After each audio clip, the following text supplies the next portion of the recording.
I'm Joseph Owens. I currently study the interaction between arsenic and nutrition in Daphnia pulex at Keene State College, and I recently received a grant to introduce CRISPR-Cas9 gene editing into Daphnia pulex in the lab I work in. In this video, I'm going to provide some background on CRISPR-Cas9 gene editing and Daphnia, as well as explain why this introduction is important.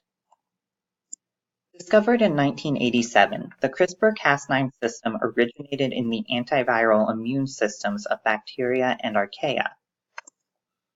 The way it functions in this system is that pieces of the genomes of prior viral infections are stored in the CRISPR sequence.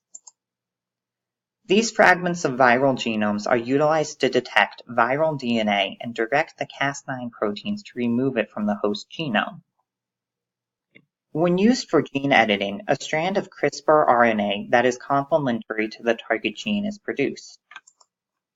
This is then combined with tracer RNA and introduced into the host along with the Cas9 proteins. The guiding RNA then binds to the target gene and directs the Cas9 proteins to cut it in a specific location. This technique can be utilized to either knock out a gene by letting it recombine with errors, or insert a gene by providing a template strand for it to be based on. The CRISPR-Cas9 system has made gene editing more accessible for a wide range of applications due to its low costs and high accuracy. As such, it's been utilized in a wide array of organisms, ranging from rice to Lactococcus lactis. However, the implementation of CRISPR-Cas9 gene editing in arthropods has been limited, with only one prior study that has implemented it in Daphnia pulex. Daphnia pulex is a freshwater crustacean that is found in lakes and ponds around the world.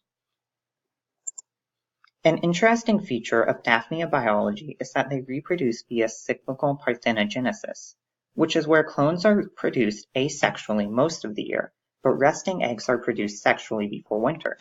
This is illustrated on the diagram to the right, which shows the diverging path lines in the Daphnia life cycle.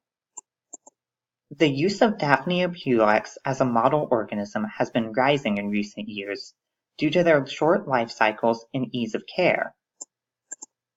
In addition, the key role they play in freshwater ecosystems and their status as the arthropod that shares the most genes with humans makes them well suited for a variety of studies. Although the use of CRISPR-Cas9 gene editing in Daphnia pulex could be beneficial for the growing number of studies utilizing them as a model organism, the implementation of the CRISPR-Cas9 gene editing system in Daphnia pulex has some challenges associated with it. The main challenge involves the way that the CRISPR-Cas9 gene editing system is actually introduced into the Daphnia pulex. The only method currently utilized to implement CRISPR-Cas9 gene editing in Daphnia pulex is the microinjection method. This involves removing the Daphnia pulex embryos from the brood pouch and injecting the CRISPR-Cas9 system into them via microinjection. The embryos must then be kept in a mixture of water and sucrose until they hatch. In conclusion, the implementation of CRISPR-Cas9 gene editing in Daphnia pulex is important to not only my research, but the broader scientific community for a variety of reasons.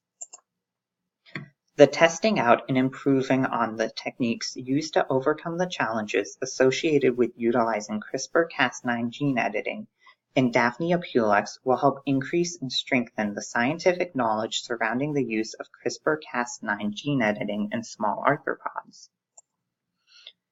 In addition, the use of CRISPR-Cas9 gene editing in Daphnia pulex will both enable researchers using Daphnia pulex to widen the scope of their studies by exploring genetics in a way that hasn't been available in Daphnia pulex until now, and open up new ways to utilize Daphnia pulex as a model organism in studies. The references used in this video will be in the description below. I hope you enjoyed this video. Thanks for watching and have a great day.